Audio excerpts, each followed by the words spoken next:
this time, but still beaten less than 2 lengths, was actually denied a clear run from 2 out, so might well have gone even closer that day.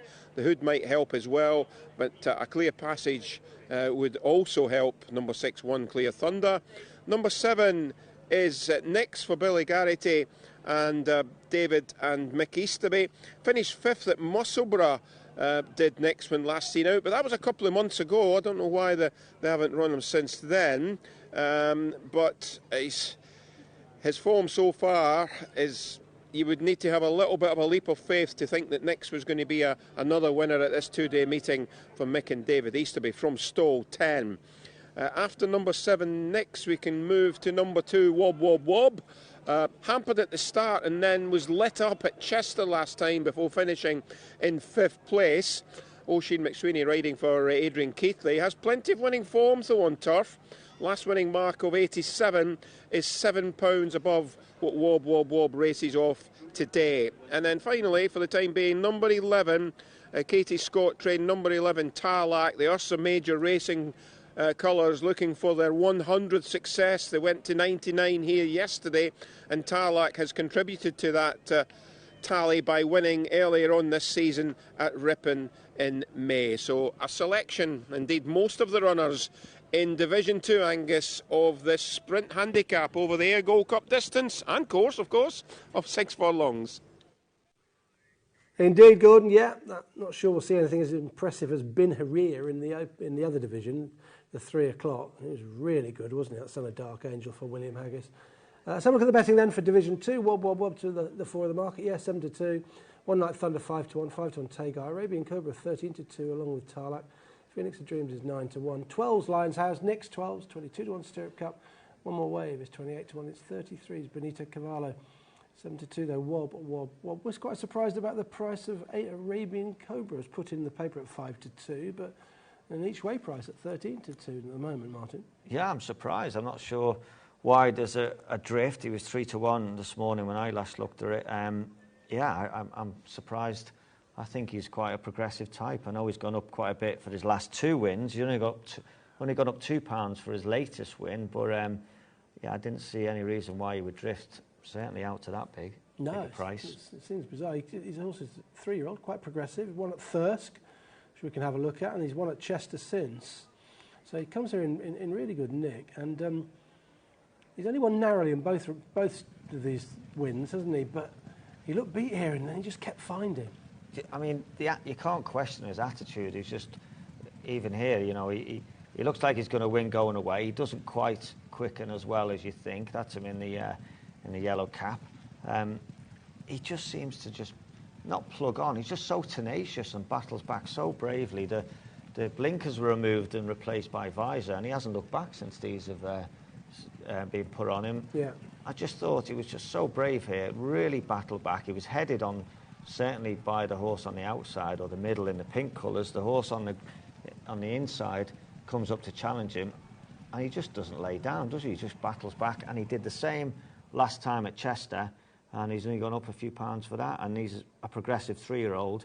I know Hugo Palmer thought quite a lot of him last year at 2. In fact, he did say he probably made a big mistake by running him in the Windsor Castle when he wasn't ready for that, and we know some horses can take a knock when they run at Royal Ascot if they're not mentally ready for it, and this is certainly a horse that is working his way back, and I think off a mark of 80 as a 3-year-old, I think he's still progressing. Yeah, no, I certainly wouldn't disagree with that. It's too big a price, really. Wob Wob Wob's towards the 4 of the market. Was 5th at Chester last time. Was really, really well back that day. 12-1 into 7-2, but could only manage 5th. Yeah, do you know what? I look back on that race at Chester. He was well backed. He was drawn in stall 6 and over 7 furlongs. And it did say in the Racing Post he was hampered early. I didn't see much, Angus.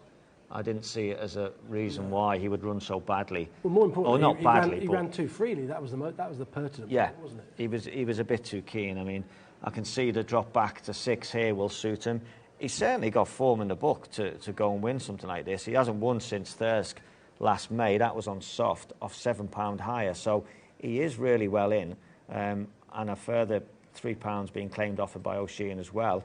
he won the Ayr Silver Cup 2 years ago on good to soft, and that was off 87. So he's well handicapped off this mark, effectively £10 lower than when he won the Ayr Silver Cup. So he just lacks a bit of consistency. But you can see him, he's got enough form there to be winning a race like this if he can find his old form. He's carrying 10 stone 2, but he's a big, strong horse. So he should be able to cope with that okay. But I do wonder whether Arabian Cobra is just a 3-year-old that is more progressive. Okay, we should mention One Night Thunder, because he's quite prominent in the market. Horse who's got a hood on today. Don't know, he was well beaten, well, reasonably well beaten at Pontefract last time, struggled at York before that, and doesn't come in much form, really. No, he's got a bit of a patchy record, hasn't he? He won on debut last year for Richard Hannon at a mile, and he struggled off a mark in the 90s. He was picked up for 15,000 by Gemma Tutty, who's a really good trainer. She put the hood on today. I thought he ran well at Pontefract when he was 6th. He was only beaten 2 lengths, Angus. That looked like a step back in the right direction, and he might have just struggled off that mark of running in the 90s. He just, when you win as a 2-year-old and look like you're going to be pretty good, and then it doesn't materialise, and it takes a while to come down. So back off a mark of 73. If he settles a bit better in the hood, yeah, I can see him running much better, but again, he's got a bit to prove. I think that Wob Wob Wob, One Night in Thunder, the horses that have got to prove a little bit, where Arabian Cobra hasn't got anything to prove for me. No, I think he'll run well, Arabian Cobra.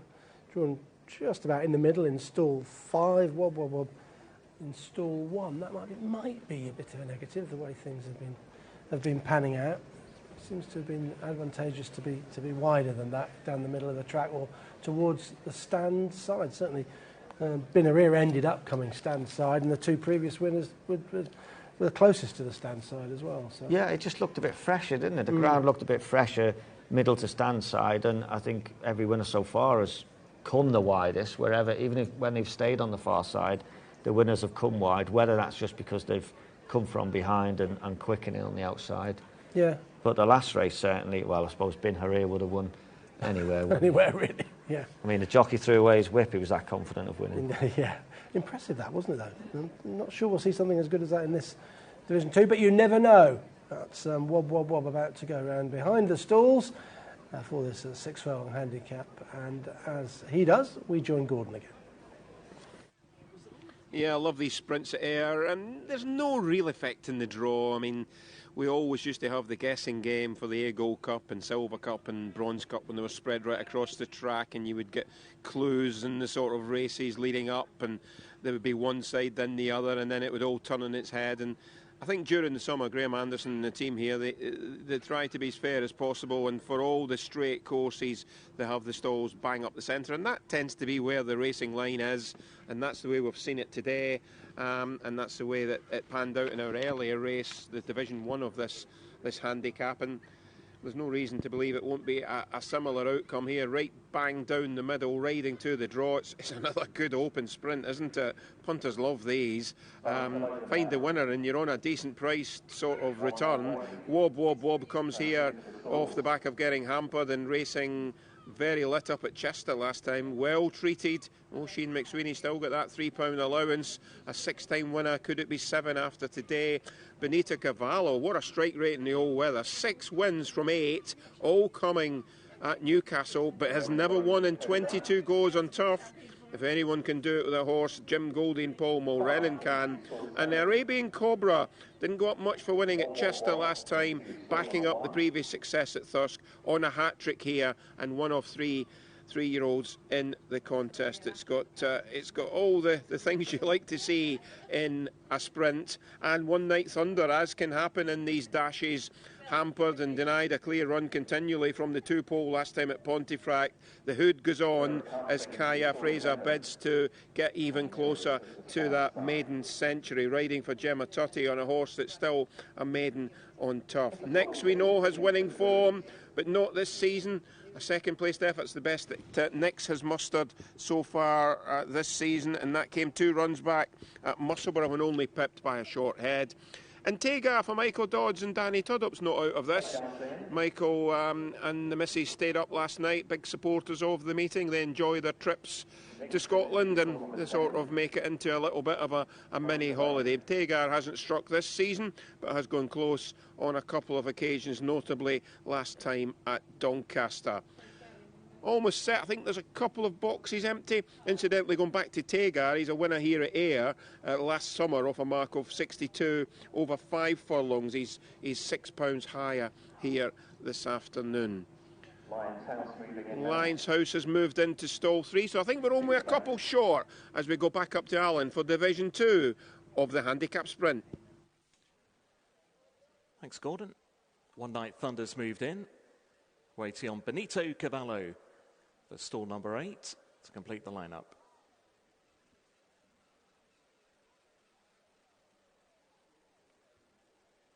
He's moved in, they're ready to go. And they're off. Racing away 6 furlongs in Division 2 of the Start Your Racing TV Free Trial Handicap Stakes.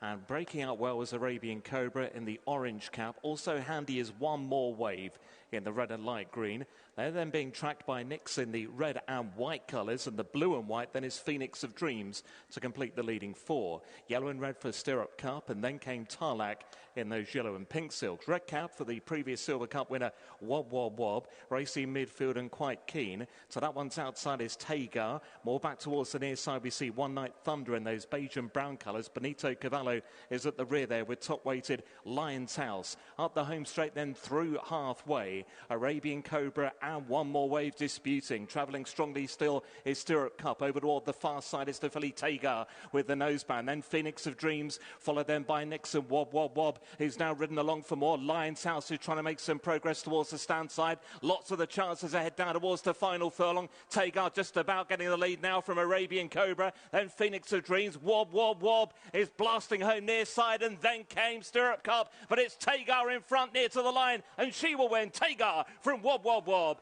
Then came Arabian Cobra third. Phoenix of Dreams in fourth. Yeah, another classic sprint here at Ayr, and it's Tegar on that far side, number 9, winning by about half a length from Wob Wob Wob. Arabian Cobra, the hat-trick seeker, denied in third, and it's Phoenix of Dreams on the comeback, first run of the season, that takes 4th place. That's a 16-5 winner there, Tegar for Michael Dodds and Danny Tuddup. A horse that, as we mentioned, has run pretty well so far this season without actually getting his head in front. They did race up the centre and then they fanned out a little bit.